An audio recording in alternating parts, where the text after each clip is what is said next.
Hello everyone, I am Dilkhush Singh. Welcome back to my YouTube channel light scholars. आज हम लोग pronoun के चौथे लेक्चर को पढ़ने वाले हैं, जिसमें हम मेनली जिक्र करेंगे आज पूरे लेक्चर में रिलेटिव प्रोनाउन के बारे में कि आखिर रिलेटिव प्रोनाउन होता क्या है, इसका यूज कहाँ कहाँ होता है। इसमें मेनली स्टूडेंट, बहुत सारे स्टूडेंट जो है ना, इसमें कंफ्यूज रहते हैं कि आखिर रिलेटिव प्रोनाउन का यूज हम कैसे करें। जैसे हु हुआ, विच हुआ, whom हुआ, जो भी है, डेट हुआ, तो सभी लगभग जनरली 90% बच्चे इसमें कंफ्यूज हैं कि कहाँ हु का यूज करें, कहाँ whom का यूज करें, कहाँ विच का यूज करें, कहाँ डेट का यूज करें, कहाँ व्हाट का यूज करें। तो इसी सब चीज को लेके आज हम इसको पूरी तरह से, इसको जड़ से, इसके सारे कॉन्सेप्ट को जो परेशानी आपको डालता है परेशानी में, वो सारे जड़ से आज उखाड़ के इसको फेंक डालेंगे। सिर्फ आप लगातार बने रहिएगा, आप समझिएगा, आप लास्ट में यह फील करिएगा कि प्रोनाउन का अब एक भी डाउट आपके पास नहीं है। पूरी तरह से क्रिस्टल क्लियर कर देंगे और यह बता दे कि यह कंपटीशन के लिए तो इंपॉर्टेंट है ही, और साथ ही साथ ये जो एकेडमिक के स्टूडेंट हैं उनके लिए भी बहुत ज्यादा इंपॉर्टेंट है। जैसे 9th हुआ, 10th हुआ, 11th हुआ, 12th हुआ, उन लोगों के लिए भी बहुत ज्यादा इंपॉर्टेंट यह कॉन्सेप्ट रहेगा। तो आप इसको पूरी एकदम लास्ट वीडियो लास्ट तक देखिएगा, इसको देखना ना भूलिएगा, जरूर लास्ट तक, यहां छोड़िएगा नहीं बीच में। तो हम समझेंगे कि आखिर रिलेटिव प्रोनाउन होता क्या है। अच्छा, आप ही बताइए, रिलेटिव प्रोनाउन आपको ऐसा नहीं लगता है कि रिलेटिव प्रोनाउन मतलब रिलेटिव है? इसमें रिलेटिव है तो जैसे कि हम लोग यूज करते हैं रिलेटिव, आप देखिए इसे, ये जो रिलेटिव प्रोनाउन है इसमें रिलेटिव आया, और रिलेटिव मतलब आप जानते हैं कि क्या होता है, संबंधी होता है। क्या होता है? संबंधी, यानी रिश्तेदार। हम जैसे बोलते हैं ना कि यह मेरे अंकल जी हैं, यह मेरा भाई है, यह मेरी बहन है ना, यह मेरे ताऊ है, जो भी है। तो कहने का मतलब ताऊ अंकल साहब समथिंग एक ही बोलते हैं, जो भी हो। तो आप जब जानते हैं कि हम जिस प्रकार से अपने रिश्तेदारों को अपने से कनेक्ट करते हैं, तो ऐसा नहीं लग रहा है कि हम में और रिश्तेदार में एक कनेक्शन है। क्या है? कनेक्शन है। तो यही कनेक्शन इसमें भी है। मतलब अभी जो रिलेटिव प्रोनाउन पढ़ेंगे इसमें भी कहीं ना कहीं रिलेट करने की बात होगा, है ना, कहीं ना कहीं कनेक्शन की बात होगा, यानी कनेक्ट करने की बात होगा। तो आप इसको समझिए। हम सबसे पहले रिलेटिव प्रोनाउन लिखते हैं, उसके बाद हम बताते भी चलेंगे कि रिलेटिव प्रोनाउन होता क्या है। हम लिखते हैं, जो आपको बताए हैं वही चीज लिखेंगे। तो लिखते हैं relative pronoun.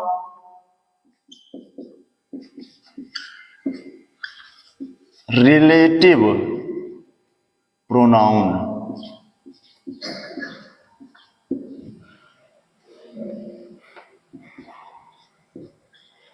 Relative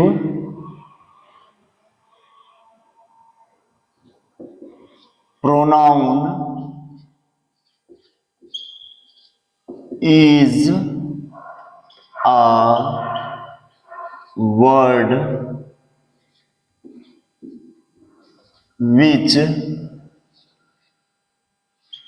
which relates noun or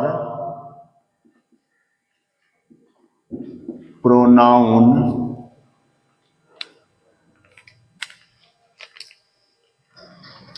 which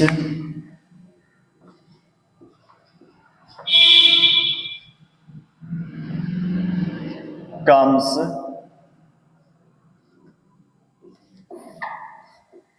before it, और लिख सकते हैं ये भी, and connects two sentences, also कह सकते हैं two sentences। देखिए रिलेटिव प्रोनाउन में क्या लिखे, बहुत ही गौर से समझिएगा, पूरी अच्छी तरह से समझ में आएगा। बहुत ज्यादा बार बार बोल रहे हैं कि कितना इंपॉर्टेंट है, यह आपको भी मालूम होगा।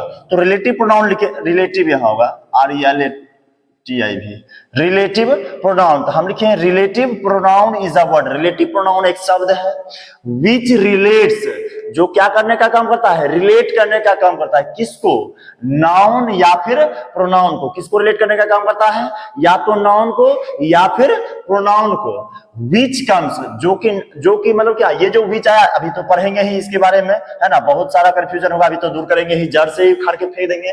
तो लिखे विच कम्स, यानी जो आता है, ये इसके लिए है कि जो नाउन और प्रोनाउन जो आता है, कहाँ आता है नाउन या प्रोनाउन, बिफोर इट, यानी रिलेटिव प्रोनाउन के पहले आता है। एंड कनेक्ट्स, अब ये जो रिलेटिव प्रोनाउन है, ये कनेक्ट्स लिखे किसके लिए, रिलेटिव प्रोनाउन के लिए, और एंड कनेक्ट्स टू सेंटेंसेस, और रिलेटिव प्रोनाउन जो है ना, दो सेंटेंस को क्या करता है, कनेक्ट करता है, इसी वजह से रिलेटिव कंजंक्शन भी इसको बोलते हैं। तो रिलेटिव प्रोनाउन का ये नॉर्मली डिफिनीशन लिखे हैं। अब देखिए, अब आखिर रिलेटिव प्रोनाउन होता कौन कौन है, मोस्टली कौन सबसे ज्यादा इंपॉर्टेंट है, वही हम सब पढ़ेंगे। तो हम लिखेंगे यहाँ, जैसे है, हम किसके किसके बारे में आज पढ़ने वाले हैं, हम पढ़ेंगे व्हाट, इससे ही लिखते हैं, आज हम पढ़ेंगे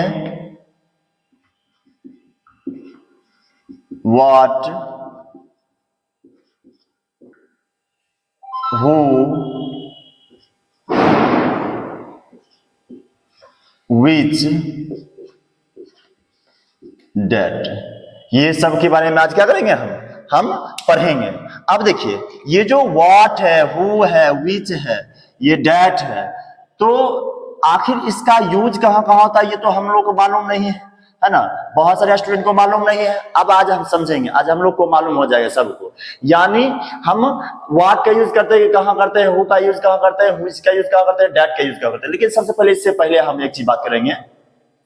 आप जानते हैं कि देखिए, ये भी WH वर्ड है, ये भी WH वर्ड है, ये भी WH वर्ड है, लेकिन ये WH वर्ड नहीं है। मतलब घुमा फिरा के अगर आपको बोले तो आप कहिएगा कि सर डेट के अलावे यह जितना भी रिलेटिव प्रोनाउन है, यानी डेट के अलावे यह जितना भी रिलेटिव प्रोनाउन है, वह सब जो है ना, वह कहीं ना कहीं क्वेश्चन पूछने के लिए भी यूज किया जाता है। देखिए, व्हाट क्वेश्चन पूछने के लिए यूज करते हैं कि नहीं करते हैं, करते हैं। वो जो है क्वेश्चन पूछने के लिए यूज करते हैं या नहीं करते, खूब करते हैं। इसी प्रकार विच भी क्वेश्चन पूछने के लिए यूज करते हैं। तो क्या सर आप इसको इंट्रोगेटिव प्रोनाउन नहीं बोल सकते क्या? तो हम आपको बता दें कि हाँ, ये बिल्कुल सही है। व्हाट, हु, विच, यह क्वेश्चन पूछने में यूज किया जाता है इस प्रोनाउन का। लेकिन आप याद रखिए, जब इसको क्वेश्चन पूछने में यूज किया जाएगा तब इसको बोलेंगे इंट्रोगेटिव सेंटेंस, तब इसको क्या बोलेंगे, सॉरी, इंट्रोगेटिव प्रोनाउन। तब क्या बोलेंगे इसको, व्हाट, हु, हुम को बोलेंगे इंट्रोगेटिव प्रोनाउन। लेकिन जब आप समझ लीजिएगा, जब आप इसका यूज, जब व्हाट, हु, हुम का यूज, हु और विच का यूज क्वेश्चन पूछने के लिए यूज नहीं किया जाएगा, तब उसको क्या बोलिएगा, तब उसको बोलिएगा रिलेटिव प्रोनाउन। लेकिन एक इससे भी बढ़िया बात यह है कि आपको बता दें, यदि व्हाट, हु, हुम का यूज क्वेश्चन पूछने के लिए किया जाएगा तो आप याद रखिएगा लास्ट में इंट्रोगेटिव साइन देगा, लास्ट में क्या देगा, इंट्रोगेटिव साइन।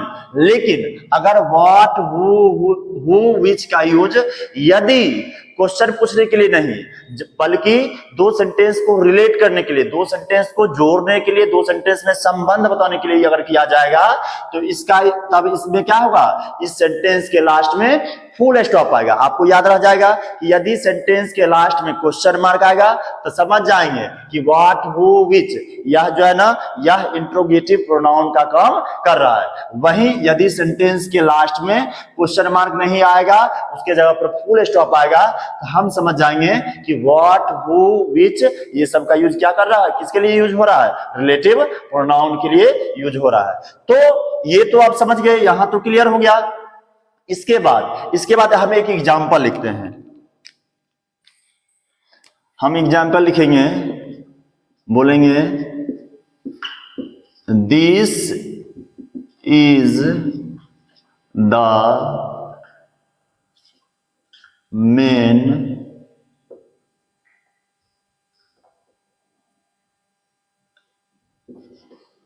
हु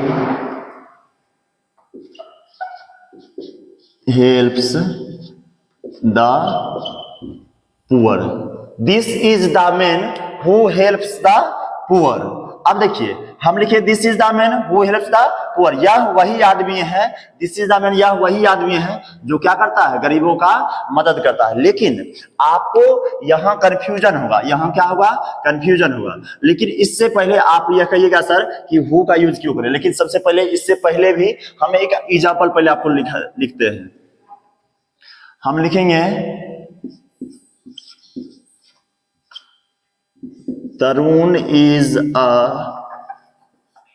स्टूडेंट,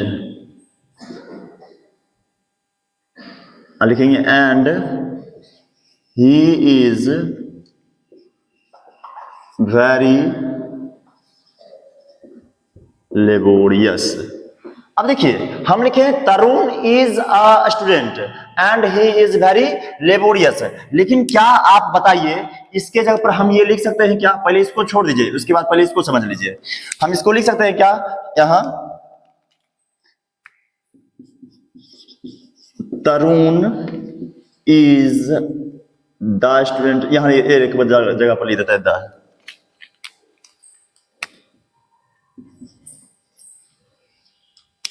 तो Tarun is the student who is very laborious. अब देखिए यह इसके जगह पर ये भी लिख सकते हैं, बिल्कुल सही।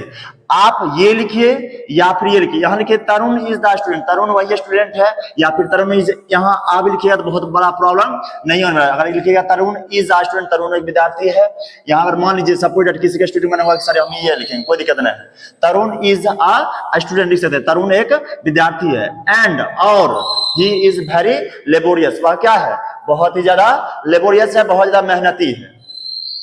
और यहां देखिए लिखे फिर तरुण इज द स्टूडेंट, तरुण वही स्टूडेंट है, हु मतलब जो, इज वेरी लेबोरियस जो क्या है? बहुत मेहनती है। ऊपर में भी वही लिखे तरुण एक विद्यार्थी है जो कि मेहनती है, और यहां भी वही लिखे तरुण एक विद्यार्थी है जो कि बहुत ज्यादा क्या है? मेहनती है। यहां वह लगाए हुए थे, यहां जो लगाए थे, लेकिन घुमा फिरा के एक ही बात हुआ ना कि तरुण स्टूडेंट है और वह क्या है? मेहनती है, वह बहुत ज्यादा मेहनती है। तो यह भी सेंटेंस सही हो गया, ये भी सेंटेंस सही है और ये भी सेंटेंस सही है, यानी दोनों सेंटेंस क्या है? दोनों सेंटेंस सही है। यहां ज्यादा स्पेस नहीं लेते हैं, तो दोनों सेंटेंस क्या है? अपने आप में पूरी तरह से सही है।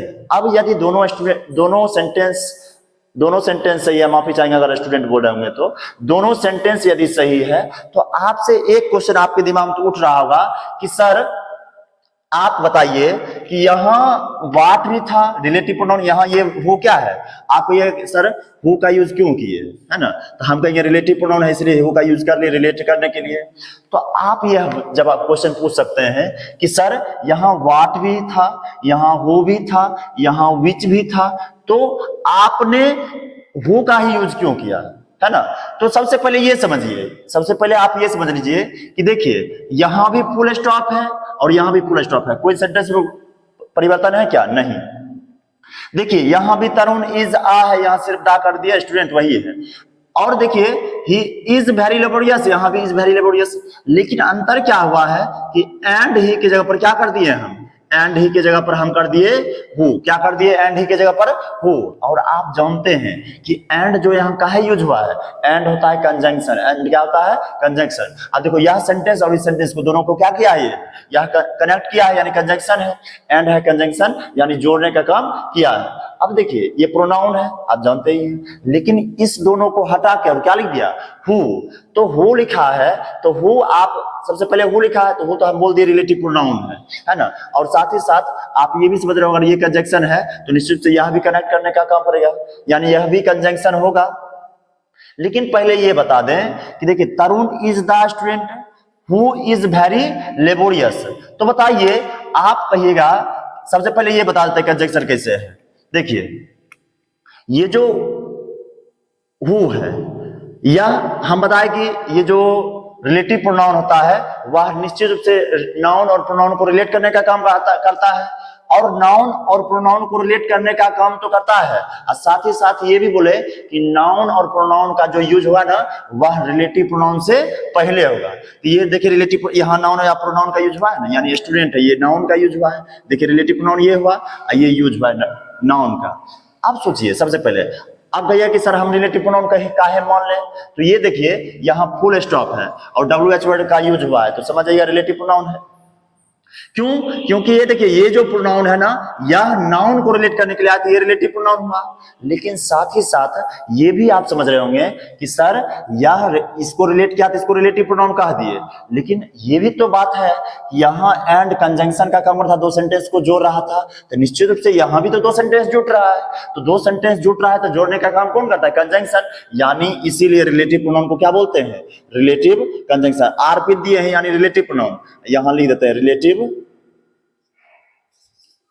कंजंक्शन। रिलेटिव क्या है? कंजंक्शन है। अब देखिए, ये हो गया रिलेटिव कंजंक्शन। इसके अलावा आप ये भी देख रहे होंगे कि जब यह रिलेटिव कंजंक्शन हुआ तो यह रिलेटिव कंजंक्शन हुआ मतलब रिलेट कर रहा है, तो ये पूरा सेंटेंस इसको क्या बोलेंगे? अच्छा देखिए, यह पूरा सेंटेंस से क्लॉज है, सेंटेंस को क्लॉज बोलते हैं। अब यह कौन सा क्लॉज कहलाएगा? जब यदि रिलेटिव प्रोनाउन से जुड़ा हुआ है, यानी ये सेंटेंस को रिलेटिव प्रोनाउन, इस सेंटेंस के पहले यहाँ सब्जेक्ट के रूप में क्या है? रिलेटिव प्रोनाउन, तो इसीलिए इसको क्या बोलेंगे? इसको बोलेंगे रिलेटिव क्लॉज भी बोलेंगे। क्या बोलेंगे? Relative clause. तो यहां तक आपको समझ में आया या नहीं? हम सिर्फ अभी तक यही बताए कि रिलेटिव प्रोनाउन एक वर्ड है जिसका यूज, देखिए लिखे, relative pronoun is a word, एक शब्द है विच रिलेट्स, जो रिलेट करने का काम करता है। किसको? नाउन और प्रोनाउन को। तो देखिए, रिलेटिव प्रोनाउन एक शब्द है जो रिलेट करने का काम करता है नाउन या प्रोनाउन को, मतलब यहाँ नाउन हो सकता है या फिर प्रोनाउन हो सकता है। उसके बाद लिखे हैं कि विच कम्स, यानी नाउन या प्रोनाउन कहाँ आएगा? बिफोर इट, यानी रिलेटिव प्रोनाउन के पहले आएगा। जिसको रिलेट करने का काम करेगा ना, वह इसके तुरंत पहले आएगा। तो देखिए, पहले आया ना, जो कि यहाँ क्या है? ये है नाउन, यानी इसके पहले आया तो रिलेट करने का काम किया। और दूसरी बात, ये कनेक्ट तो भी करता है, यानी दो सेंटेंस को क्या करता है? कनेक्ट करता है। देखिए, एक सेंटेंस ये हुआ, एक सेंटेंस ये हुआ, दोनों सेंटेंस को क्या किया? कनेक्ट किया, यानी जोड़ा। तो जोड़ा तो यहाँ क्या हुआ? ये जो हु है यह रिलेटिव कंजंक्शन का काम करेगा तब, क्योंकि कनेक्ट किया यानी रिलेटिव कंजंक्शन हो गया। अगर यह रिलेटिव प्रोनाउन है तो बताइए, यह पूरा क्लॉज, यह जो सेंटेंस है, यह क्या कहलाएगा? रिलेटिव क्लॉज कहलाएगा। कोई दिक्कत है यहां तक? नहीं होना चाहिए।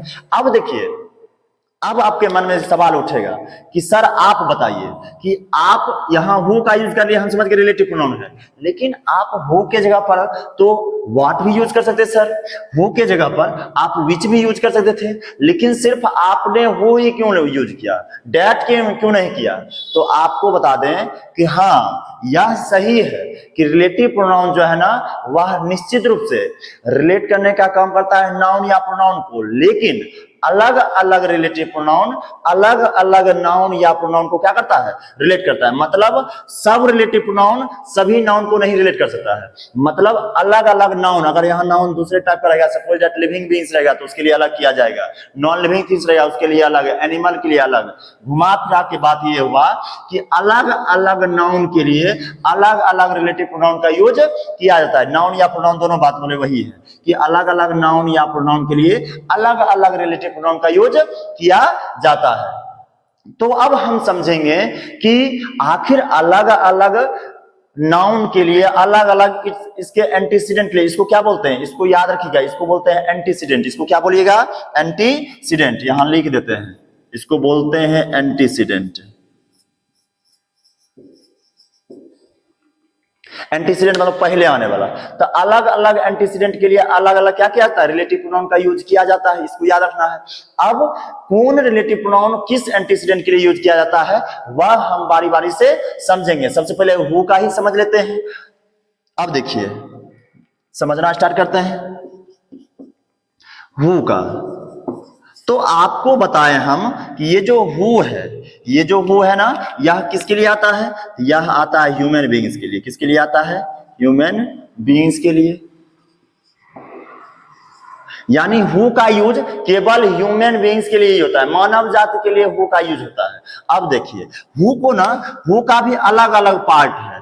हु का भी क्या है? अलग अलग पार्ट है।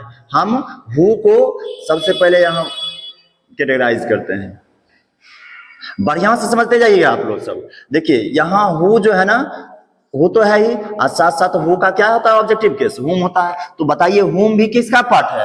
हुम भी तो हु का ही पार्ट है। और इतना ही नहीं, ये जो है मतलब हु के अलावा यहाँ हु या हुम के अलावा हुज भी तो होता है। आप ये सर हुज क्या होता है? तो हुज जो है हु का ही क्या है? Positive pronoun. क्या है? पॉजिटिव प्रोनाउन है ना? जानते हैं कि नहीं जानते? सुनिए, हुज पॉजेसिव एडजेक्टिव है, माफी चाहेंगे, हुज क्या है? पॉजेसिव एडजेक्टिव है। अब देखिए, तो कहीं ना कहीं पॉजेसिव केस हो गया हु का क्या हो गया? Possessive case. आइए देखिए, ये हु का ऑब्जेक्टिव केस ये है, तो ये भी तो हु का ही पार्ट है, यानी हमको ये सब के बारे में समझना होगा। तो सबसे पहले हम ये समझ लेते हैं कि what is the difference between who and हुम, आखिर हु और हुम में क्या अंतर है। सबसे पहले इसको तो समझ लें, है ना। ये आप जान लीजिएगा, हु का यूज अगर ह्यूमन बीइंग्स के लिए किया जाता है तो ये सब का यूज जो है ना, वह निश्चित रूप से किसके लिए किया जाएगा? ह्यूमन बीइंग्स के लिए ही किया जाएगा, क्योंकि हु जो है ना, हु का ही ये सब पार्ट है। तो सबसे पहले समझ लीजिए कि हम हु और हुम का यूज कहां करते हैं, आखिर इसमें अंतर क्या है। तो देखिए, यहां लिख देते हैं, हु का यूज कीजिएगा तब जब इधर क्या होगा? जब इधर आएगा पर्सन। हु का यूज तभी कीजिएगा जब यहां आएगा कोई पर्सन, ठीक है। अब फिर लेकिन उसके बाद यहां याद रखिएगा हेल्पिंग वर्ब या फिर मेन वर्ब। एम भी मतलब मेन वर्ब, एच भी मतलब हेल्पिंग वर्ब। फिर देखिए यहां जो है उसके बाद हुम देखते हैं।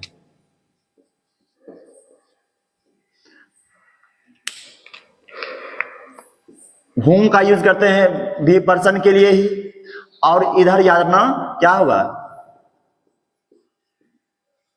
Different subject.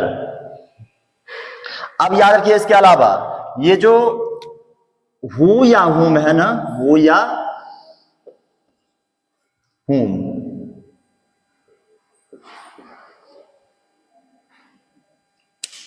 हु या हुम जो है, यह याद रखिएगा कि हु या हुम के लिए, हु या हुम से पहले बहुत आदमी ए या एन का यूज करने लगते हैं, लेकिन यह क्या हुआ? ए या an plus singular countable noun. तो याद रखिएगा, थोड़ा सा लिख देते हैं ठीक से।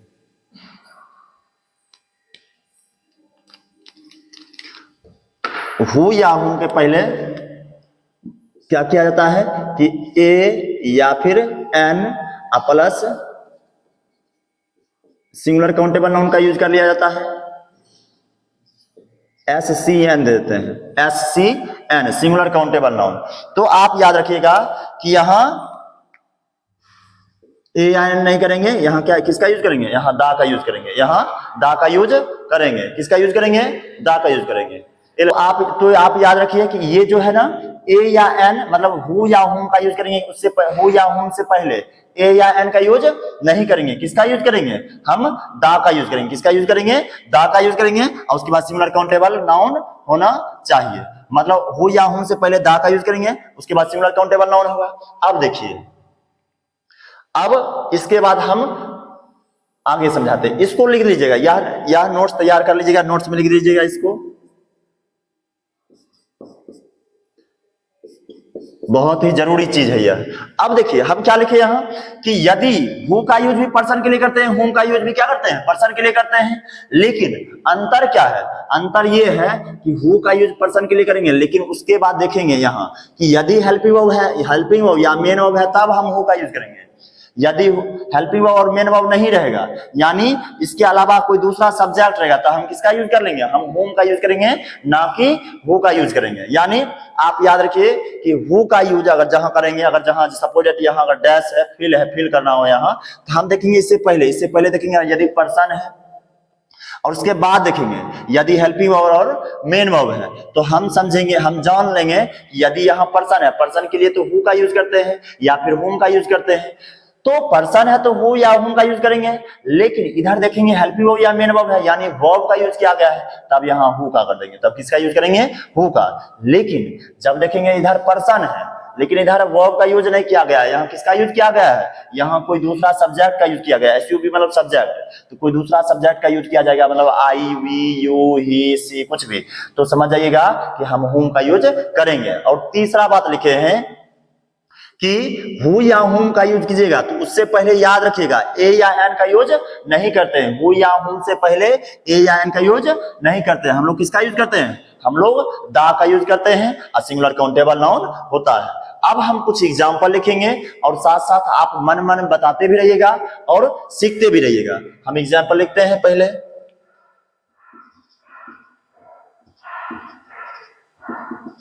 शी इज द टीचर, यहां आपको फिल करना है यह है ना, who sorry she is the teacher dash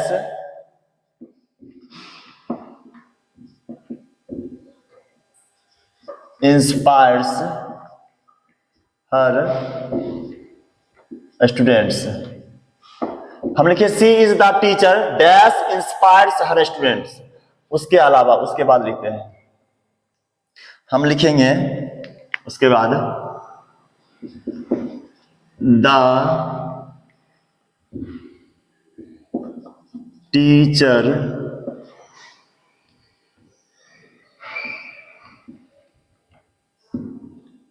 dash I respect a lot is retiring next month। फिर लिखते हैं यहां, हम लिखेंगे this is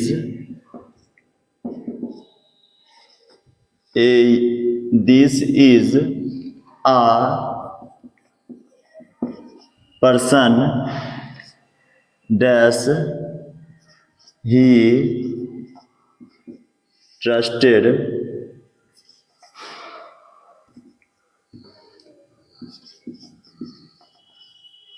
betrayed him, यहां लिख देते हैं betrayed him। फिर यहां लिखेंगे she is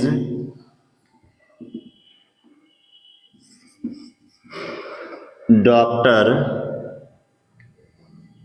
यहां लिख देते हैं, हम नहीं होता था, हम लिख देते हैं ए या एन, सी इज अ या an doctor dash treated me when I was sick. फिर लिखेंगे this is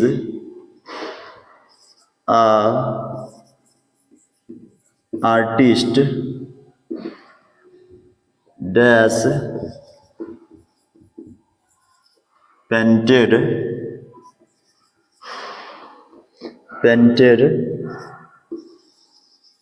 the wall.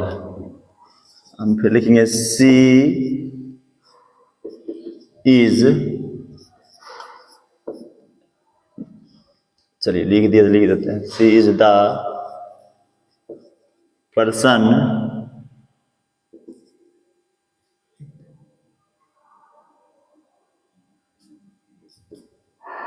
Dash I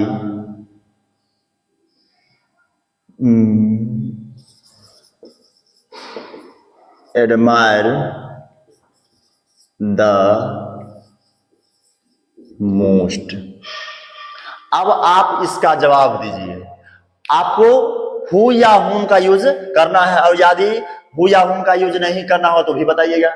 हम लिखें she is the teacher, she is the teacher, यह वही टीचर है। अब देखिए सी इज द लिख दिए, she is the teacher dash inspires her students. तो आप ये बताइए कि सी इज द टीचर, यहां हमको फिल करना है, रिलेटिव प्रोनाउन को भरना है। तो देखेंगे कि इससे पहले ये जो रिलेटिव प्रोनाउन जो फिल करेंगे उससे पहले कौन सा प्रोनाउन का यूज, कौन सा नाउन या प्रोनाउन का यूज किया गया है। तो देखिए यहाँ फिल करना है, और टीचर क्या है, नाउन है। और नाउन सबसे बड़ी बात है कि टीचर शिक्षक तो आदमी बनता है। आज तक देखे हैं भैंस छड़ी लेके बैठल है पढ़ाने के लिए, भैंस गाय भैंस तो बैठता नहीं है ना, कुत्ता तो बैठता नहीं है पढ़ाने के लिए। तो टीचर जो है ना वह निश्चित रूप से आदमी होते हैं, यानी ह्यूमन बींग्स होता है, मानव जाति होते हैं। अगर टीचर ह्यूमन बींग्स है तो उसके लिए आप हु या हुम का यूज कीजिएगा।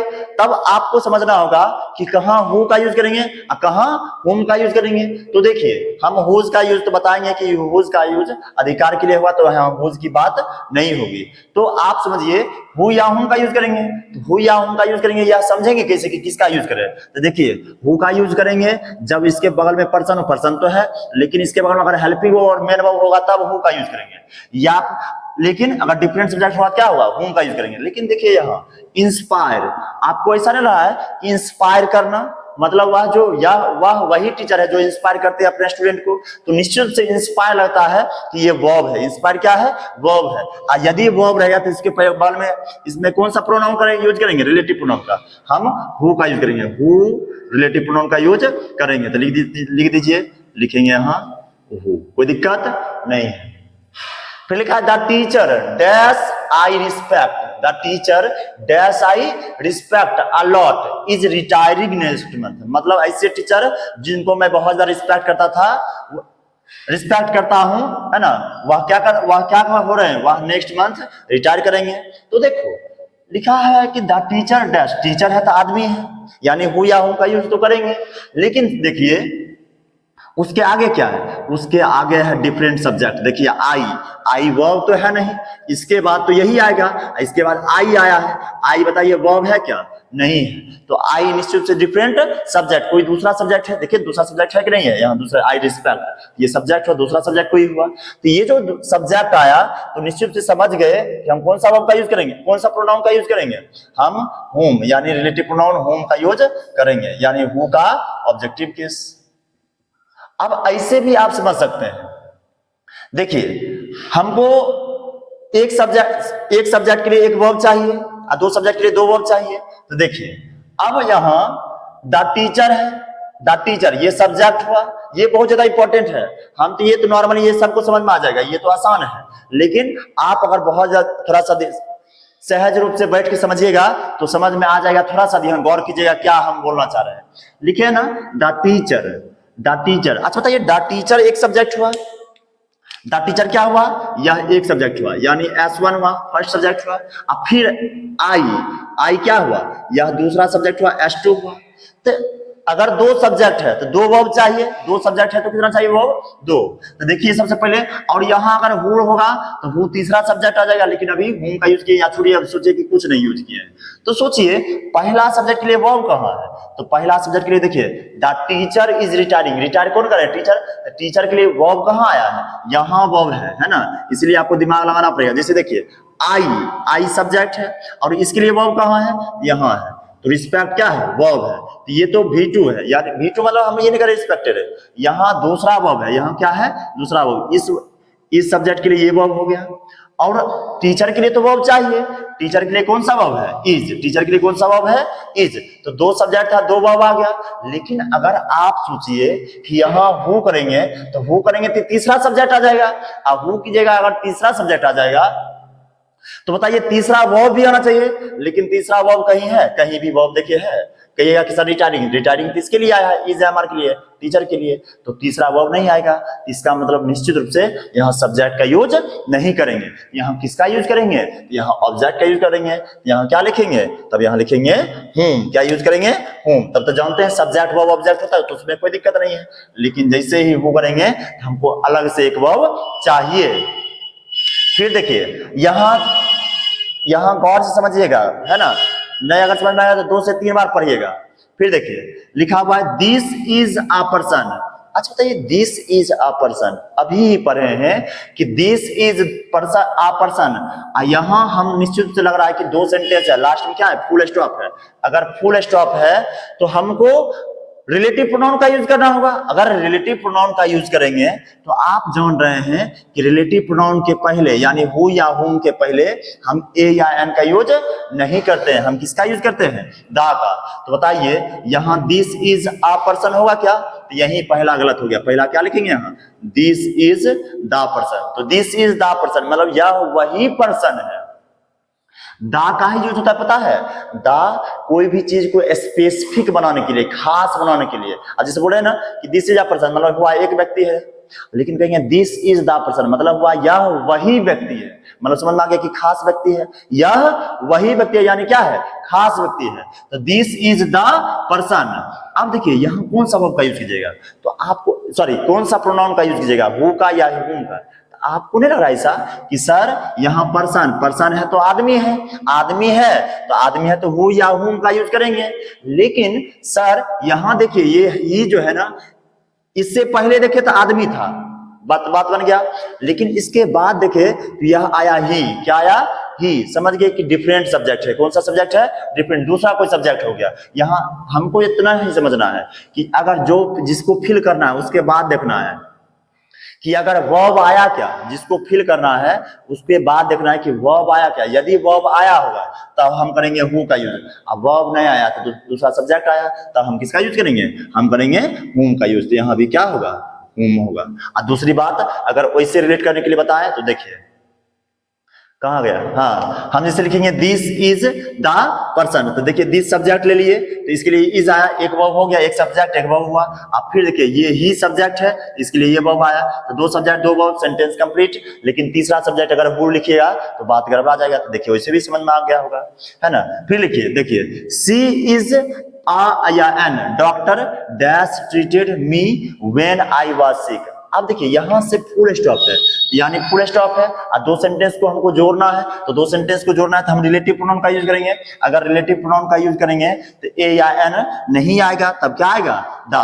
तो न यहाँ क्या होगा, तब यहाँ ये दोनों गड़बड़ है, ना होगा एन ना होगा ए, तब क्या होगा, तब होगा द। तो सी इज द डॉक्टर, यह वही डॉक्टर है, वह वही डॉक्टर है, डैश ट्रीटेड मी, तब यहां लिखेंगे। अब देखिए अब आपको डॉक्टर है तो आदमी है, और डॉक्टर आपको बार बार समझ में आ रहा है कि नहीं आ रहा है, कि जहां फिल करना है उससे पहले देखना है उसके बाद देखना है। पहले अगर आदमी है तो हु या हुम का यूज करेंगे, और जब हु या हुम का जब कंफर्म हो गया कि पहले आदमी है तो हु या हुम का यूज करेंगे। उसके बाद अगर आदमी है तो हम बाद में देखेंगे कि क्या वर्ब है या नहीं। अगर वर्ब है तो हु का यूज करेंगे, वर्ब है मतलब जहां फिल करना है उसके बाद वर्ब देखेंगे। अगर वर्ब है तब हम करेंगे हु का यूज, किसका यूज करेंगे, हु का।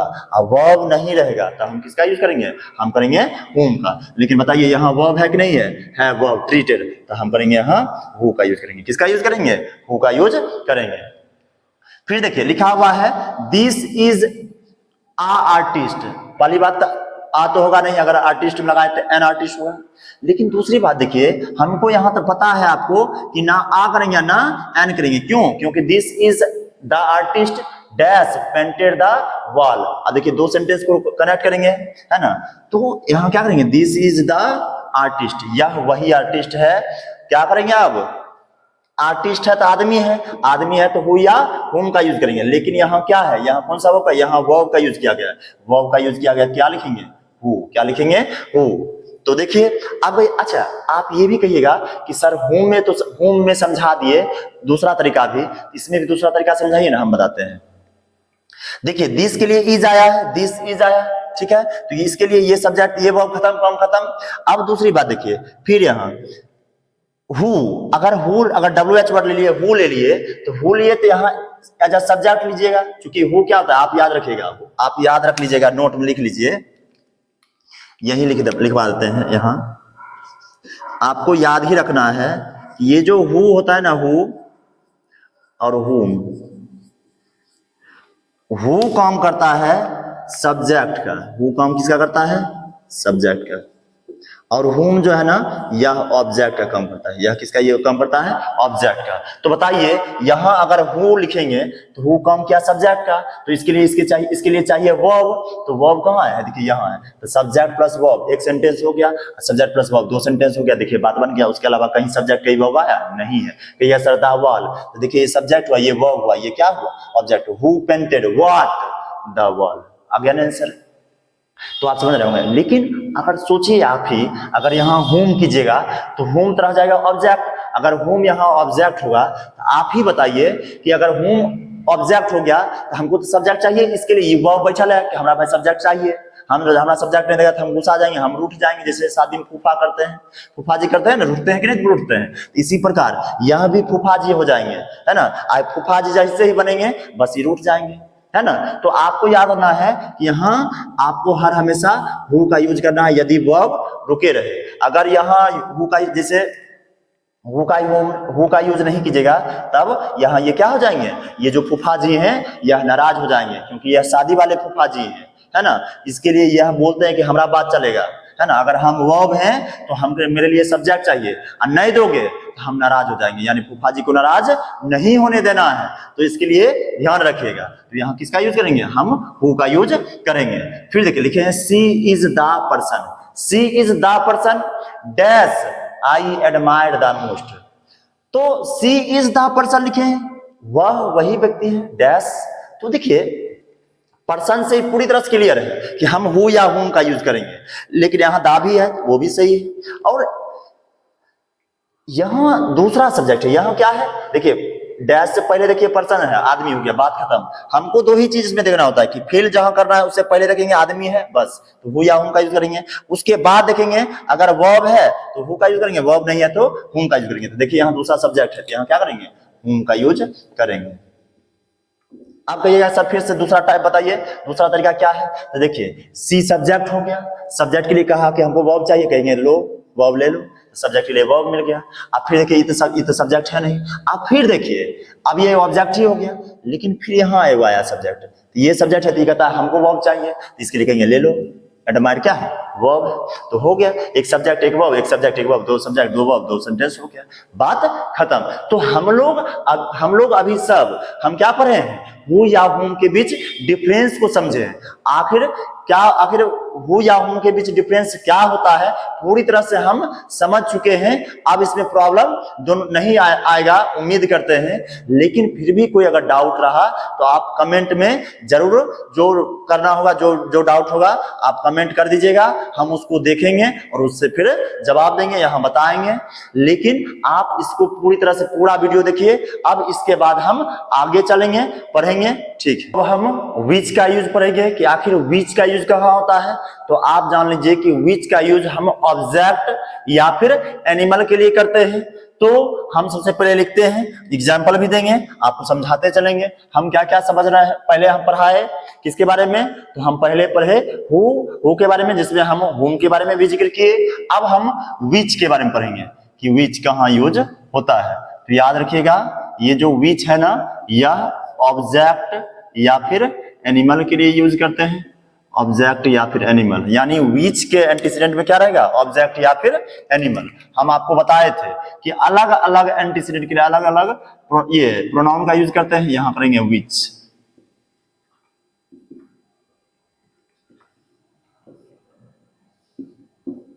चलिए हम एग्जाम्पल देते हैं, लिखेंगे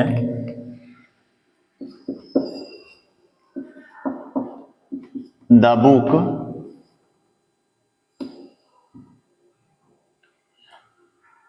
dash you gave me is very interesting. फिर लिखेंगे the river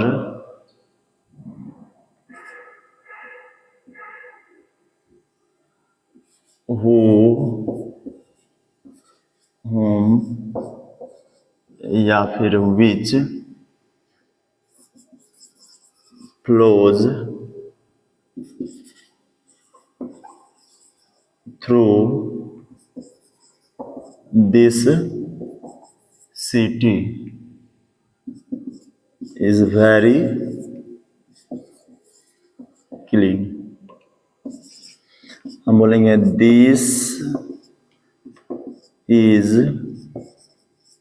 the restaurant who या फिर which serves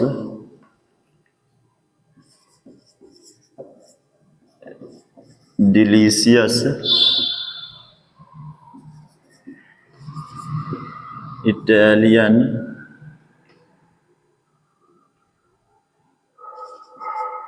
इटालियन फूड। फिर लिखेंगे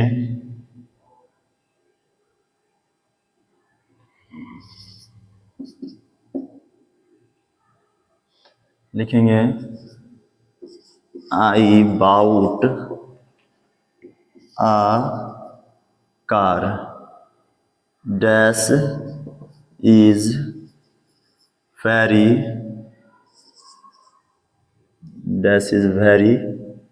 कॉस्टली।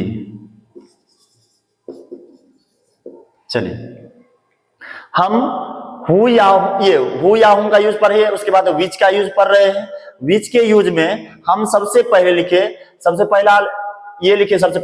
कि विच का यूज हम ऑब्जेक्ट या फिर एनिमल के लिए करते हैं। कहां करते हैं? तो विच का यूज हम ऑब्जेक्ट के लिए या फिर एनिमल के लिए प्रोनाउन यूज करते हैं। यानी ऑब्जेक्ट हो या फिर एनिमल हो, उसको रिलेट करना हो तो किसका यूज करेंगे? विच का। लेकिन अब इस एग्जाम्पल से ज्यादा बढ़िया समझिएगा। देखिए कैसे हम लिखे हैं the book dash you gave me is very interesting. The book dash you gave me is very interesting. अब देखिए तो आपको ऐसा लग रहा है द बुक लिखे हैं डैश यू गेव मी, तो यहां हमको प्रोनाउन का यूज करना है। तो बुक से समझ रहे होंगे आप कि बुक तो पर्सन है नहीं, बुक तो ह्यूमन बींग्स है नहीं। अगर बुक ह्यूमन बींग्स नहीं है तो आप निश्चित रूप से बोलिएगा कि सर निश्चित रूप से यहां क्या होगा? तब विच का यूज होगा। क्यों? क्योंकि सर बुक है क्या? ऑब्जेक्ट है। तो बुक ऑब्जेक्ट है, इसलिए हम विच का यूज करेंगे। किसका यूज करेंगे? विच का यूज। विच, ठीक है। फिर कहें द रिवर हु या हुम या फिर which flows through this city is very clean. लिखा हुआ है द रिवर, नदी जो क्या करता है? फ्लो करता है। अब देखिए एक चीज हम आपको इसके साथ बता देते हैं कि यदि हु या हुम या which as a relative pronoun work करता है तो मीनिंग होता है क्या? जो, जिससे, जिसको, इस प्रकार से नहीं देता है। लेकिन वही इंट्रोगेटिव होगा तो क्या होगा? हु मतलब कौन, हु मतलब किसको, और विच मतलब क्या हो जाएगा? है ना, कौन सा। तो ये देखिए यहाँ तो रिलेटिव प्रोनाउन यूज कर रहे हैं तो लिखे क्या बोलते हैं? The river. रिलेटिव प्रोनाउन, ये तो रिलेटिव प्रोनाउन है तो देखिए क्या पढ़ेंगे? द रिवर, नदियां, नदी। हु हुम या विच फ्लोज, जो फ्लो करता है यानी प्रवाहित होता है थ्रू दिस सिटी, इसी सिटी के थ्रू, इज वेरी क्लीन, जो बहुत ज्यादा क्या है? क्लीन है, साफ है। तो आप ये बताइए कि यहां क्या होगा? तो रिवर है तो बताइए आप रिवर क्या है? रिवर तो ये पर्सन तो है नहीं। रिवर जैसे ही पर्सन न है तो निश्चित से नॉन लिविंग थिंग्स है, यानी ऑब्जेक्ट कर सकते हैं, कुछ भी कर सकते हैं, नॉन लिविंग थिंग्स कहिए। तो इसके लिए हम क्या करेंगे? हुम का यूज करेंगे क्या? नहीं, हुम का यूज करेंगे, हु का यूज नहीं करेंगे, हुम का यूज नहीं करेंगे, इसका यूज करेंगे, विच का यूज करेंगे। फिर लिखे हुए हैं दिस इज द रेस्टोरेंट, यह वही रेस्टोरेंट है हु या विच सर्व, जो सर्व करता है डिलीशियस इटालियन फूड। तो बताइए क्या होगा? विच होगा, क्योंकि रेस्टोरेंट है तो रेस्टोरेंट नॉन लिविंग थिंग्स है, इसलिए क्या करेंगे? विच का यूज करेंगे। आई बाउट अ कार, मैं एक कार खरीदा। That dash is very costly, जो क्या है? बहुत ज्यादा कॉस्टली है। तो आई बाउट अ कार, यहाँ क्या होगा? यहाँ हम कार है और कार है तो क्या करेंगे? विच का यूज करेंगे। ऐसा नहीं है, आप याद ध्यान में रखिएगा, बहुत स्टूडेंट्स होता होगा क्या कि यहाँ सर इज है, कार है, यहाँ कार ही है सब्जेक्ट में, यहाँ इज है तो इज क्या हुआ? वर्ब हुआ। इज वर्ब जिसे हेल्पिंग वर्ब मेन वर्ब आएगा हम यहाँ हु का यूज कर देंगे। तो आप याद रखिए यह क्या हो जाएगा? गलत हो जाएगा। क्यों? क्योंकि आप जानते हैं हम वह कंडीशन बताए थे कि हु का यूज यहां तब करेंगे जब इधर पर्सन हो। लेकिन यहाँ पर्सन है क्या? यहाँ ह्यूमन बींग्स है क्या? कहिएगा नहीं। तो यहाँ ह्यूमन बींग्स नहीं है, इसलिए हम क्या करेंगे? हम विच का यूज करेंगे। आप कॉन्सेप्ट को बढ़िया से समझिएगा। अब देखिए इसके बाद हम पढ़ेंगे पॉजेसिव केस को। किसको पढ़ेंगे? पॉजेसिव केस को। क्योंकि आप जानते हैं विच को भी दो हम कैटेगराइज किया गया, एक विच, एक होता है ऑफ विच, जिस जो पॉजेसिव के लिए यूज होता है। तो हम पॉजेसिव केस को समझेंगे।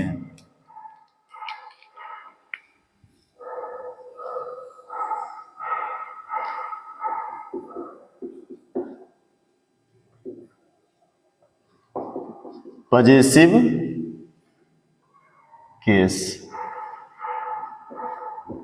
अब देखिए पॉजेसिव केस से समझ में आ रहा होगा कि पॉजेसिव बना है पजेज से। पजेसिव किससे बना है? पजेज से। अब पजेज मतलब ही होता है अधिकार, यानी यह अधिकार सूचक, इसमें निश्चित से अधिकार सूचक वर्ड आएगा, प्रोनाउन आएगा। तो देखिए इसको हम दो भाग में कैटेगराइज करते हैं। पजेसिव केस को कितने भाग में कैटेगराइज करते हैं? दो भाग। सबसे पहले एक हुआ लिविंग के लिए पजेजन, एक होता है नॉन लिविंग के लिए पजेजन। अब यह सर लिविंग के लिए पजेजन कहेंगे यह मेरा मार्कर है, तो बताइए मार्कर पर अधिकार किसका? मेरा। यहाँ हम लिविंग बींग्स हो गए, तो मेरा अधिकार यानी कहीं ना कहीं लिविंग के लिए पजेजन होगा। मेरे लिए पजेजन मतलब क्या हुआ? लिविंग बींग्स के लिए। लेकिन कहेंगे यह जो है ना, अगर सपोज दैट यह कहे यह मेरा मार्कर है, तो मेरा यानी हम लिविंग बींग्स है, तो मेरा अधिकार इस पर है। मेरा अधिकार किस पर है? इस पर है। हम कहेंगे क्या कि यह मेरा कैमरा है, तो कैमरा पर अधिकार किसका? मेरा। लेकिन अब कहेंगे क्या? सुन लीजिए, आप कहेंगे, देख लीजिए, आप कहेंगे यह ये जो है ना, यह लेग यह इस चेयर का है, यह लेग क्या है? इस चेयर का है। तो बताइए यह लेग इस चेयर का, इसका मतलब क्या है? इस लेग पर अधिकार किसका? तो चेयर का है। तो चेयर क्या हुआ? चेयर तो नॉन लिविंग थिंग्स हुआ। चेयर क्या हुआ?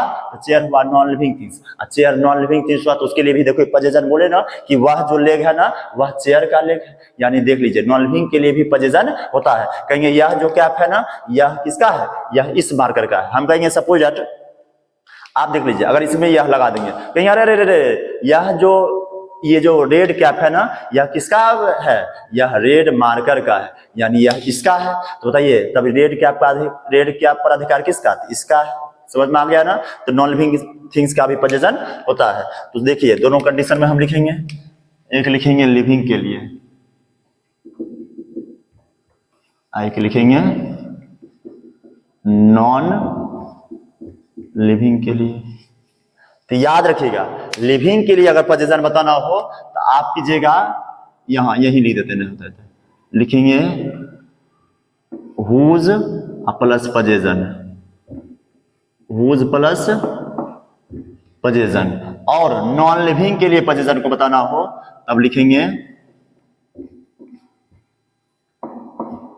पजेजन ऑफ विच।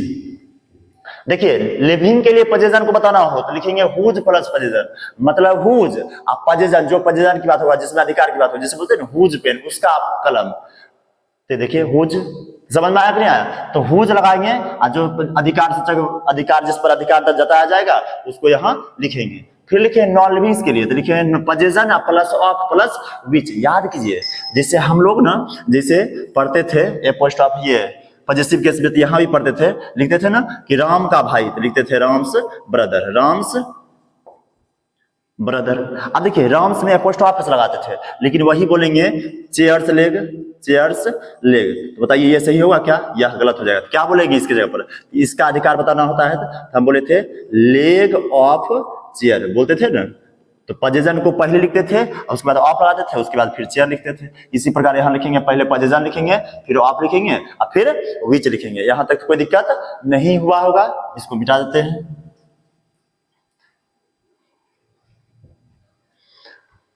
अब देखिए तो हम एग्जाम्पल से समझाते हैं आपको। एग्जाम्पल से लिख के हम लिखेंगे आई रेड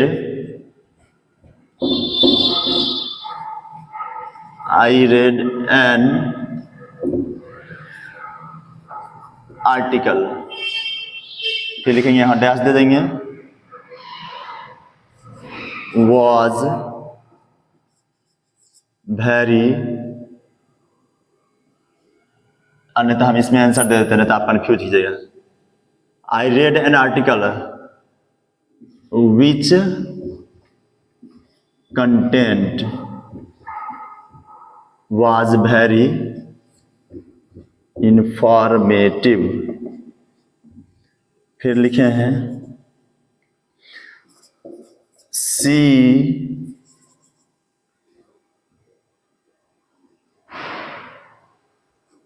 लिखेंगे रौनक, रौनक सॉ आ वीमेन। फिर यहां लिखेंगे हुज या फिर विच पर्स was stolen। फिर नेक्स्ट एग्जांपल लिखेंगे, he bought a car। he bought a car which design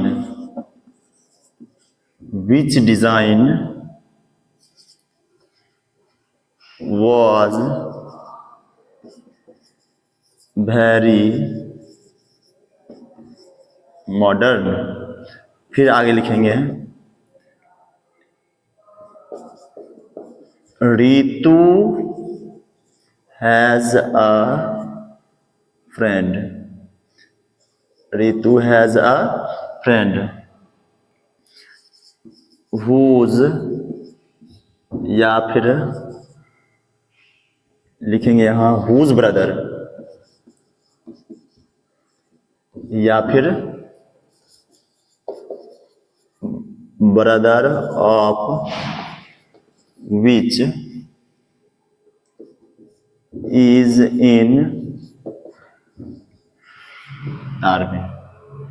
इतना ही रहने देते हैं। देखिए पजेसिव केस में आपको बताना है कि कहां हुज का यूज करेंगे, कहां पजेशन ऑफ विच का यूज करेंगे। तो आपको हम पहले बता दिए कि लिविंग के लिए पजेशन बताना हो तो हुज प्लस पजेशन करेंगे, और नॉन लिविंग के लिए बताना हो तो पजेशन तब फिर हु, तब सॉरी पजेशन तब फिर ऑफ प्लस विच। तो देखते हैं, हम लिखे हैं सबसे पहला, I read an article.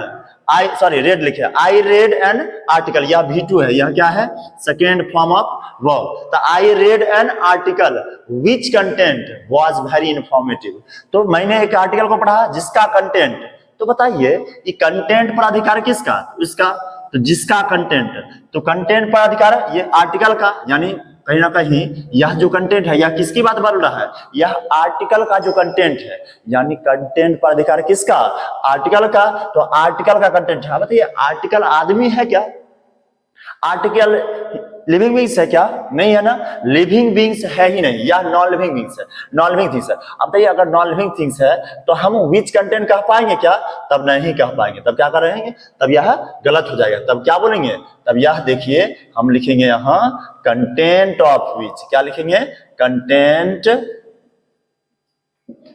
Of which.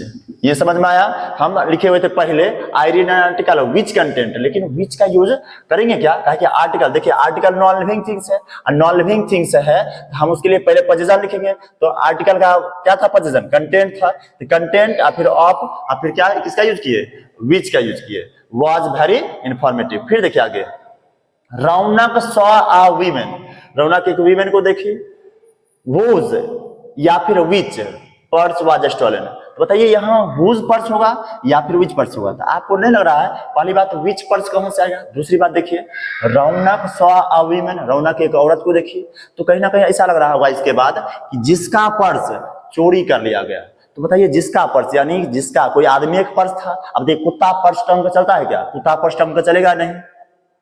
और दूसरी बात कुत्ता भी लिविंग बींग्स हो जाएगा, ठीक है ना।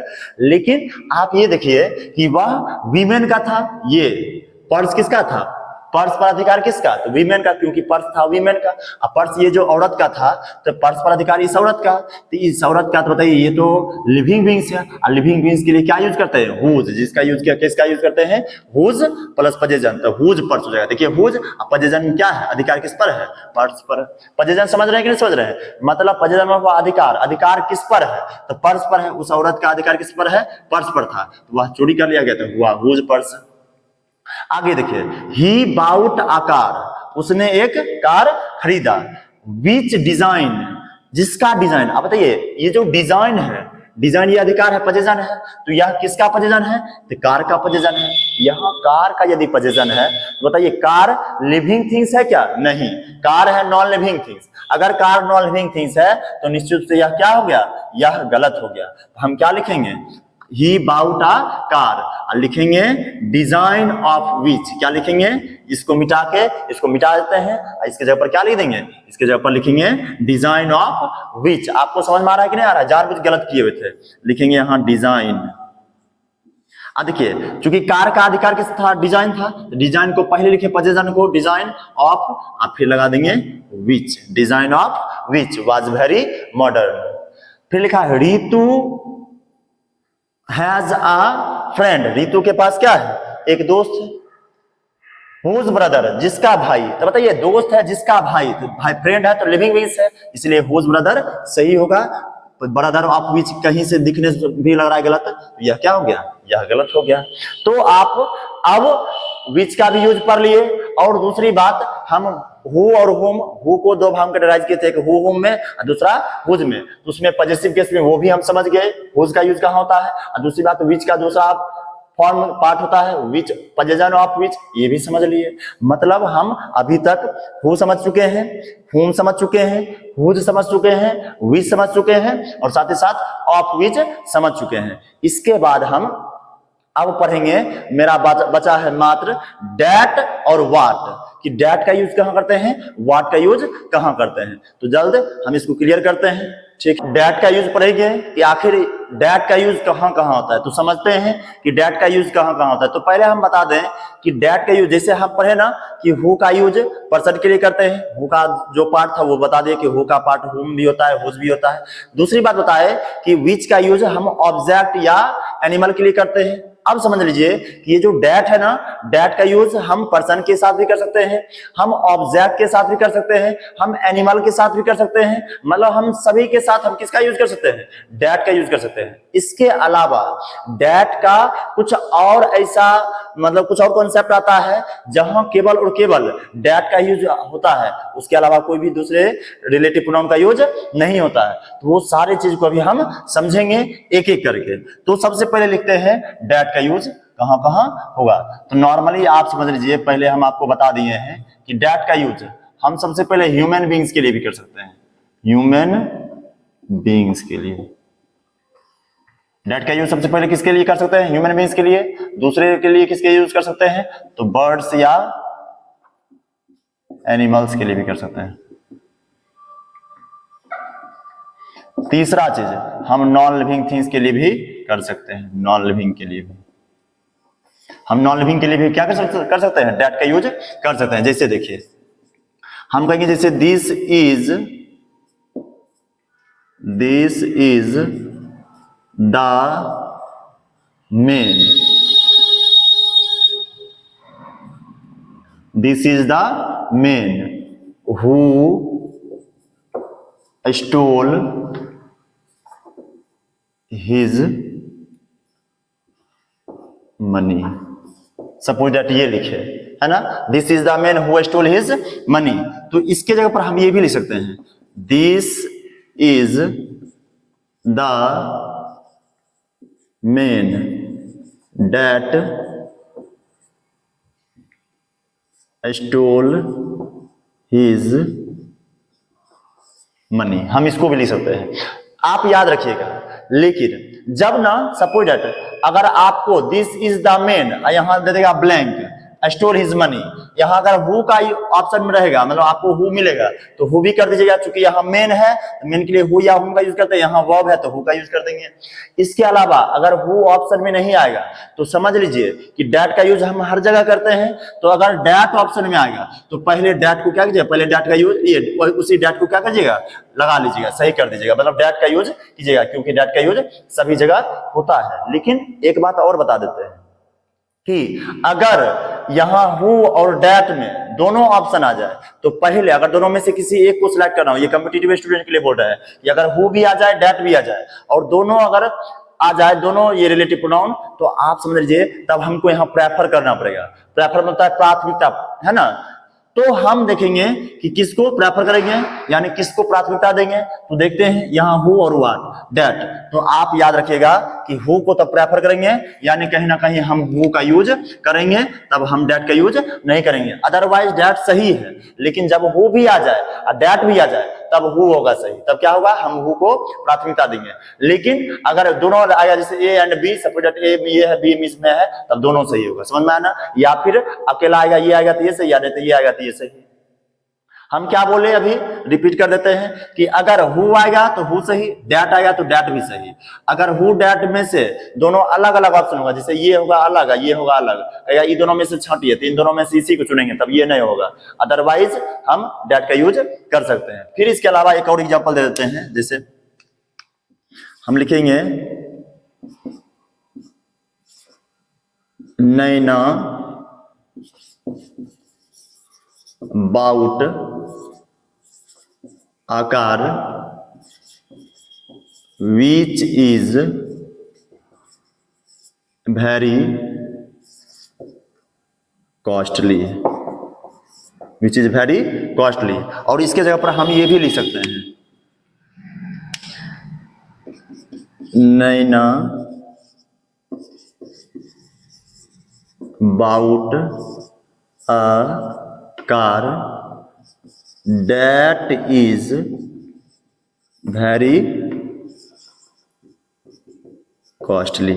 मतलब यहां विच किए तो भी सही हुआ और डेट किए तो भी यूज कर सकते हैं, कोई दिक्कत नहीं होगा। लेकिन फिर इसमें भी बात वही बता देते हैं कि यदि विच भी आ जाए एक ऑप्शन में और दूसरा ऑप्शन में डेट भी आ जाए और कहेगा दोनों में से किसी एक को सिलेक्ट कीजिए, तो आप विच का यूज कीजिएगा, क्योंकि कार है, नॉन लिविंग थिंग्स है, तो वहां विच का यूज ज्यादा सही रहेगा। लेकिन अगर कहेगा कि अगर सिर्फ विच देगा या फिर डेट देगा तो डेट कर लीजिएगा। मतलब घुमा फिरा की ये बात है, यदि विच ना मिले अगर डेट आ जाए ऑप्शन में तो डेट भी सही हो सकता है। मतलब डेट का यूज सभी जगह, ये सभी जगह क्या कर सकते हैं, यूज कर सकते हैं। जैसे कहते हैं ना मजबूरी के नाम महात्मा गांधी, तो वहां ये यूज किया जा सकता है। अब देखिए आगे, अब हम, लेकिन कुछ जगह ऐसा होता है जहां सिर्फ डेट का ही यूज होता है, उसके अलावा कोई भी प्रोनाउन का यूज नहीं होता है। तो वह कौन सा जगह है, तो देखते हैं। तो सबसे पहले वह हम है सुपरलेटिव डिग्री। कौन सा है, सुपरलेटिव डिग्री। यदि सुपरलेटिव डिग्री आएगा और रिलेटिव प्रोनाउन का यूज करना हो तो हम हर हमेशा किसका यूज करेंगे, डेट का। किसका यूज करेंगे, डेट का। तो लिखते हैं, एग्जांपल यहां दे देते हैं, जैसे लिखेंगे Rohan is the smartest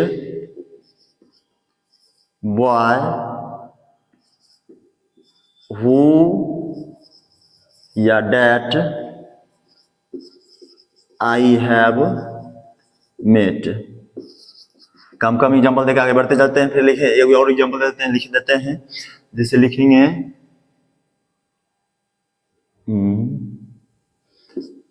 this is the most interesting book that या फिर which I have read. I have नहीं होता तो यहाँ एवर लगा देते हैं। अब देखिए हम लिखे हैं Rohan is the smartest boy who या that I have ever met. तो ये बताइए रोहन स्मार्टेस्ट यहाँ एक ही चीज देखना है कि स्मार्टेस्ट आ गया। अब बताइए हालांकि बॉय है तो विच बचा गया सर, यहाँ हु एक और ऑप्शन दे देते हैं, यहाँ होम भी दे देंगे। मान लीजिए यहाँ है होम, तो बच्चा जैसे ही देखेगा ना, बच्चा देखिए कंफ्यूज क्या होता है, यही आप मार खाता है। बच्चा देखेगा क्या कि सर बॉय है पर्सन है, यानी ह्यूमन बींग्स है तो हु या हूं होगा। तब बच्चा देखेगा क्या, यहाँ डिफरेंट सब्जेक्ट भी है, तब बच्चा कर देता है यहाँ क्या टिक मार देता है, यहाँ हूं मार देता है। लेकिन यह क्या हो जाता है, यह हो जाएगा गलत, बस क्या हो जाएगा, दुखी हो जाएगा। कहो कैसे, तो हम ये बोले थे ना कि हाँ पर्सन आएगा तो हु या हूं का यूज करेंगे। लेकिन फिर से यहाँ दूसरा लिखे हैं क्या, यदि पर्सन आएगा लेकिन सुपरलेटिव डिग्री है, यहाँ डिग्री कौन सा है, सुपरलेटिव। अगर सुपरलेटिव डिग्री के केस आएगा तो निश्चित रूप से वहां किसका यूज करेंगे, हम डेट का यूज करेंगे, ना हु का यूज करेंगे और ना ही हुम का यूज करेंगे, हम केवल और केवल डेट का यूज करेंगे। फिर देखिए लिखे हैं दिस इज द मोस्ट से पता चल रहा है मोस्ट इंटरेस्टिंग, यानी सुपरलेटिव डिग्री है। और सुपरलेटिव डिग्री है तो आंख मूंद रिलेटिव प्रोनाउन का यूज करना हो तो किसका यूज करेंगे, हम डेट का यूज करेंगे, हम विच का यूज नहीं करेंगे। तो ये पूरा यहां तक क्लियर हुआ। अब दूसरा लिखते हैं डेट का यूज कहां करते हैं, ये सब डैट का ही यूज बता रहे हैं, ये सब, ये तो पार्टिकुलर, यहाँ वंस लिखे पार्टिकुलर, इसके अलावा किसी का यूज नहीं होगा। मतलब ये जो वंस लिखे हैं ना यहाँ, जैसे सुपरलेटिव डिग्री, तो सुपरलेटिव डिग्री में केवल और केवल डैट का ही यूज होगा, उसके अलावा कोई प्रोनाउन, रिलेटिव प्रोनाउन का यूज नहीं होगा।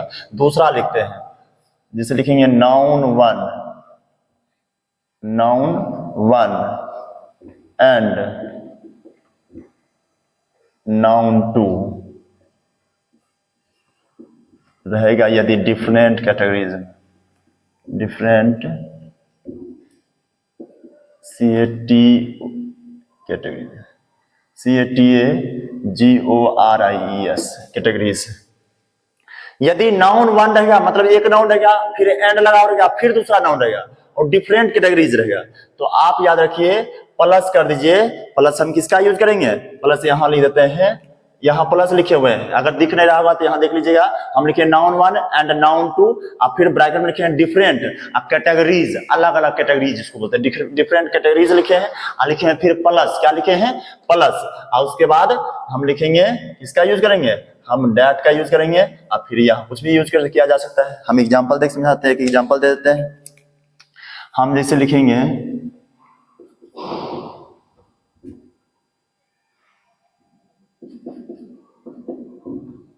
Neesu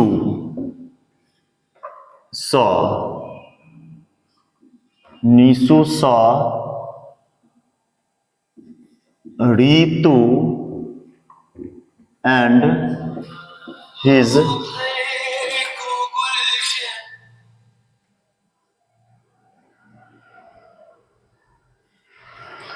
Neesu saw Ritu and his dog.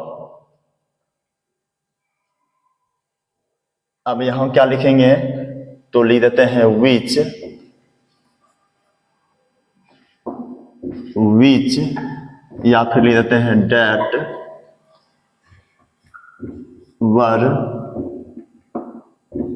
Invited, कुत्ता तो इनवाइट करेगा कोई नहीं, killed by an old man. फिर नेक्स्ट एग्जांपल दे देते हैं, नेक्स्ट एग्जांपल में लिखेंगे, नहीं तो इतना ही रहने देते हैं, बहुत ज्यादा टाइम लग जाएगा। देखिए नाउन वन नाउन टू लिखे हैं, डिफरेंट कैटेगरी, अगर नाउन वन रहेगा नाउन टू रहेगा, है ना, एक नाउन यहाँ देखिए निशु, और फिर यहाँ क्या है, नहीं यहाँ तो निशु सॉ है, यहाँ देखिए एक नाउन ऋतु है और एक हिज डॉग है, तो यदि नाउन वन और एंड रहेगा बीच में, फिर रहेगा नाउन टू, और कैटेगरीज अलग अलग रहेगा, मतलब एक आदमी है तो जानवर है, देखिए ना ऋतु है या उसका डॉग है, यहाँ आदमी ह्यूमन बींग्स है, यहाँ क्या है, यहाँ एनिमल है, तो दो कैटेगरीज का जब यदि नाउन रहेगा तो आप समझ लीजिए कि वहां किसका यूज करेंगे, हम वहां डैट का यूज करेंगे, किसका यूज करेंगे, डैट का यूज करेंगे। तो बताइए यहाँ किसका यूज करेंगे, डैट क्या लिख दिए, मतलब घुमा फिरा के एक ही बात है, यदि एक आदमी को ले लिया जाएगा, एक जानवर को, या कोई भी दो कैटेगरीज को लिया जाएगा, दो नाउन को लिया जाएगा और उसमें एंड लगा हुआ है, और वह जो दो नाउन लिया गया है ना वह अलग अलग कैटेगरीज का है, तो वह उसमें क्या करेंगे, हम उसमें किसका यूज करेंगे, तो हम उसमें यूज करेंगे डैट का। यहां तक कोई दिक्कत नहीं हुआ होगा। अब हम नेक्स्ट चलते हैं, तीसरा लिखते हैं। तीसरा यदि जान लीजिए कि यदि क्वेश्चन वर्ड रहेगा, क्या रहेगा, क्वेश्चन वर्ड, है ना, यदि क्वेश्चन वर्ड आया, ठीक है, अब फिर उसके बाद आ जाएगा क्वेश्चन वर्ड, यानी डैट, या फिर लगेगा कि क्वेश्चन वर्ड आ जाएगा, क्वेश्चन वर्ड, तो क्या होगा, तो याद रखिए यदि क्वेश्चन वर्ड से स्टार्ट हुआ, मतलब क्वेश्चन से स्टार्ट हुआ, तो हम फिर क्वेश्चन वर्ड का यूज नहीं करेंगे, तो हम फिर से किसका यूज करेंगे, हम फिर से डैट का ही यूज करेंगे। मतलब क्या हम बोले, यदि क्वेश्चन वर्ड से कोई सेंटेंस स्टार्ट हुआ और फिर बाद में क्वेश्चन वर्ड आया, तो क्वेश्चन वर्ड का यूज नहीं करेंगे, हम किसका यूज करेंगे, डैट का। क्वेश्चन वर्ड में समझे, जैसे विच आ जाएगा तो विच का यूज नहीं करेंगे, जैसे हु आ जाएगा रिलेटिव प्रोनाउन के रूप में, तो उसका यूज नहीं करेंगे, ठीक है ना। कैसे हम समझाते हैं, जैसे हम लिखेंगे एग्जाम्पल में, लिखेंगे which is this car which he bought. अब देखिए which is this car, which he bought, तो आप देखिए क्वेश्चन वर्ड से स्टार्ट हो गया। अब क्वेश्चन वर्ड से स्टार्ट हुआ तो यहाँ विच लगाना जरूरी नहीं है। तब अगर यहाँ लगाना हो, अगर सेंटेंस को जोड़ना हो तो हम इसके जगह पर किसका यूज करेंगे, हम इसके जगह पर क्या करेंगे, डेट का यूज। किसका यूज करेंगे, डेट का यूज। यानी वो विच नहीं लिखेंगे, यहाँ क्या लिखेंगे, डेट लिखेंगे। यहाँ तक कोई दिक्कत नहीं। और इसका लास्ट रूल लिखिए, डेट का लास्ट रूल, हम यदि एंटीसीडेंट आ जाएगा तो उसके बाद क्या लगाएंगे, डेट। यदि यहाँ एंटीसीडेंट आएगा, यहां आएगा यदि एंटीसीडेंट, एंटीसीडेंट, और इस एंटीसीडेंट के रूप में क्या रहेगा, यदि यहां एंटीसीडेंट आएगा तो उसके बाद लगाएंगे डेट। लेकिन देखेंगे कि एंटीसीडेंट के बाद एंटीसीडेंट के रूप में क्या रहेगा, एंटीसीडेंट समझ रहे हैं, हम यहाँ थोड़ा सा फास्ट बोल के निकल गए, हम समझा देते हैं। मतलब ये जो डेट रहेगा ना, अगर यह एंटीसीडेंट आएगा, अब एंटीसीडेंट कौन, तो हम लिखते हैं यदि एंटीसीडेंट के रूप में आ जाएगा, जैसे हुआ द सेम, द फ्यू, उसके बाद ओनली, उसके बाद आ जाएगा नन, फिर आ जाएगा ऑल, फिर आएगा द फर्स्ट, आ जाएगा द नेक्स्ट,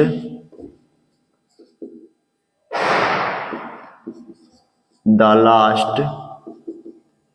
ये सारा अगर आ जाएगा इसके इसी टाइप का, मैक्सिमम सब हम लिख ही दिए।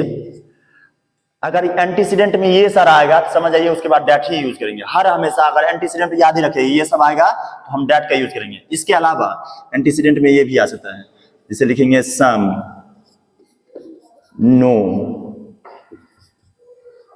Any, every, plus body, thing, या फिर वन। अगर एंटीसीडेंट में some, no, any, some no मतलब समझे, जैसे समबडी, समथिंग, समवन, या फिर नोबडी, नथिंग, नो वन, या फिर एनीबडी, एनीथिंग, या फिर एनीवन, या फिर एवरीबडी, एवरीथिंग, या फिर एवरीवन। अगर यह सब में से कुछ भी एंटीसीडेंट में आएगा, यानी जहां अगर सपोज दैट यहां फिल करना है उससे पहले ये आएगा, ये सब में से कुछ भी, हम किसका यूज करेंगे, हम यूज करेंगे डेट का। हम किसका यूज करेंगे, डेट का यूज करेंगे।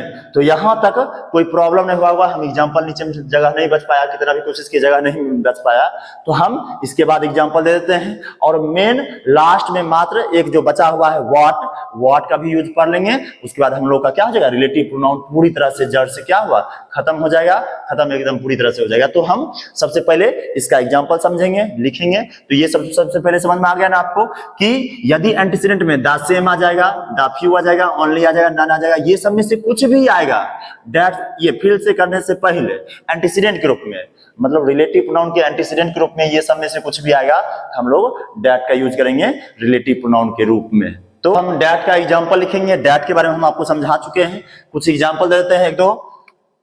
तो लिखते हैं एग्जांपल लिख देंगे, जहां से हम लास्ट लिखे थे ना एंटीसीडेंट, चौथा जो रूल्स लिखा है तो उसमें उसके लिए एग्जांपल बच गया था, एग्जांपल दे देते हैं। हम जैसे लिखेंगे all that matters is your happiness. Next example लिखेंगे this is the same person, this is the same person that, या फिर हु हेल्प्स मी। और लिखेंगे ही I read the few books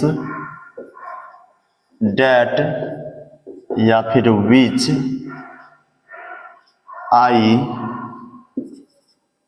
which I have bought yesterday.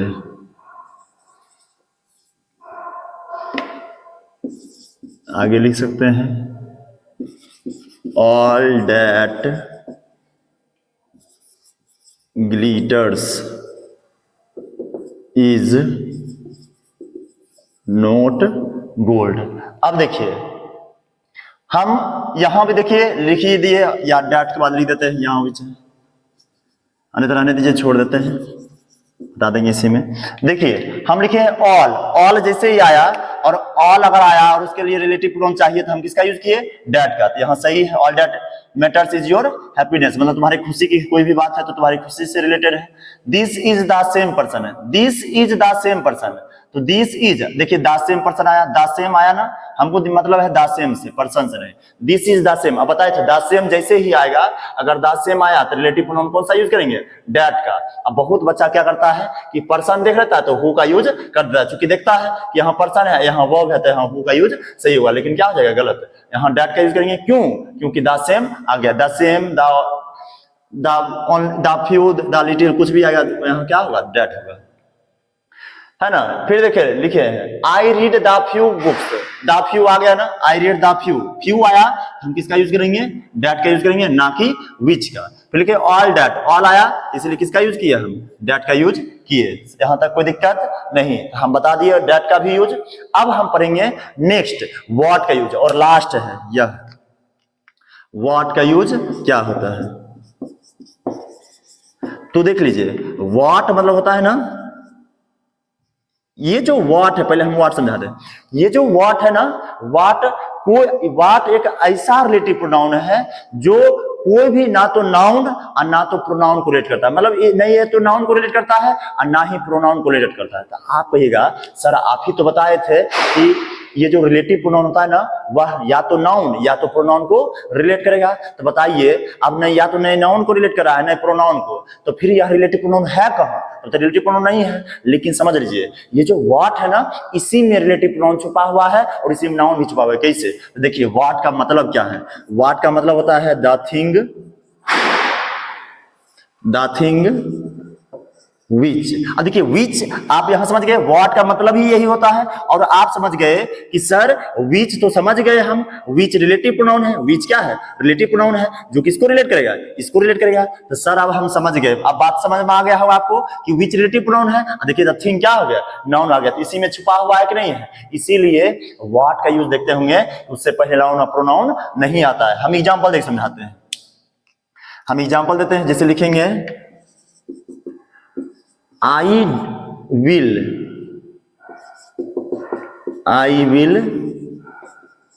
give you, I will give लिख देते हैं, I will give the dress,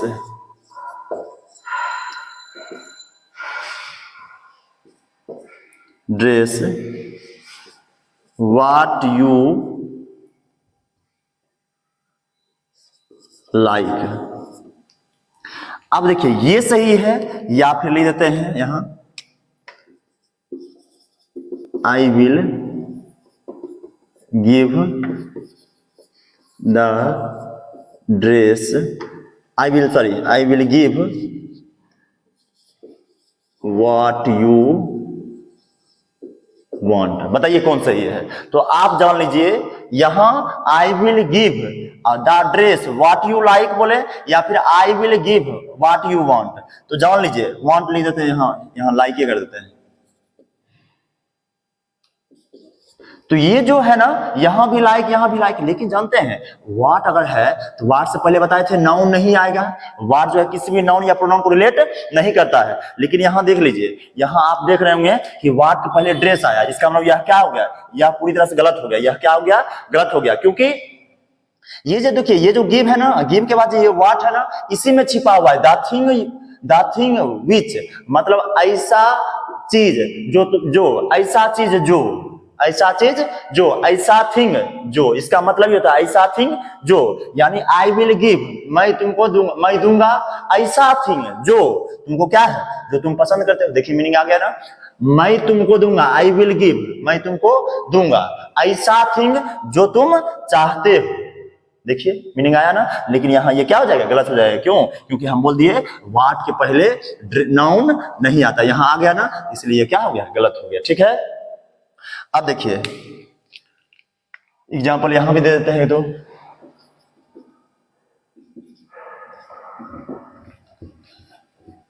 what you thought was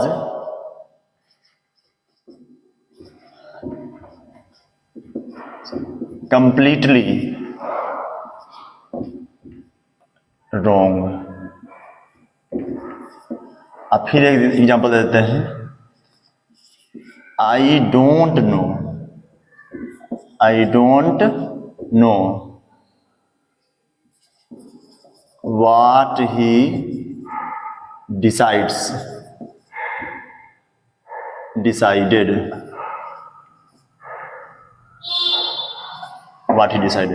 अब देखिए हम लिखे what you thought। अब ऐसा जो चीज तुम चाहो, ऐसा थिंग जो थॉट जो तुम सोचे, वाज कंप्लीटली रॉन्ग, जो क्या है पूरी तरह से गलत है। यानी इसका मतलब है द थिंग यहाँ the thing which you thought, मतलब जैसा चीज ऐसा चीज जो तुम सोचा वह क्या है कंप्लीटली गलत है। यह क्या हो गया पूरी तरह सही हो गया।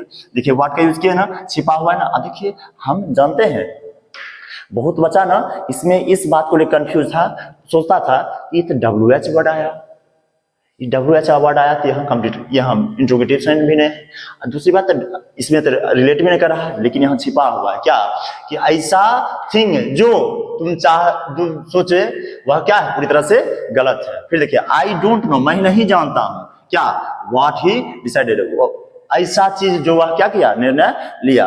तो हम आज पूरी तरह से प्रोनाउन का, रिलेटिव प्रोनाउन का बैंड बजाए हैं सब मिलके। देखिए आप भी पढ़िए बढ़िया से, देखिए कि बैंड बज रहा है कि नहीं बज रहा है। रिलेटिव प्रोनाउन पूरी तरह से उड़ा चुके हैं, इतना पढ़ लीजिए आपको सब काम बहुत ज्यादा, हर एक चीज में जितना भी कंपटीशन में स्टूडेंट, कॉम्पिटिटिव स्टूडेंट है उसमें भी काम दे देगा।